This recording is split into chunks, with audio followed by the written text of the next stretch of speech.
Ակցիային նախաձեռնությանը հրատապասելիսին Հարգելի գործընկերներ, ինչպես դուք երեք տեղեկացաք մեր ահա զանգերից իշխանությունը հապճեպ կարգով նախաձեռնել է ընտրական օրենսգրքի փոփոխություններ, որով փորձում է սահմանափակել դաշինքների անվանումները, այսինքն մասնավորապես անձի անվանման օգտագործումը եւ սա տեղի է ունեցել այն բանից հետո, երբ մենք հայտարարեցինք ուժեղ Հայաստան Սամվել Կարապետյանի հետ դաշինքի ստեղծման մասին, ես երեք առիթ ունեցա նշելու, որ վախը դարձել է ՔՊ-ում որոշումների կայացման շարժիչ ուժը,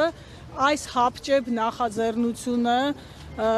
մեր թիկունքում գտնվող շենքում հիմա ընթացող արտահերթ նիստը դրա վկայությունն է, իրավական մանրամասները կներկայացնեն մեր գործընկերները, շնորհակալ եմ։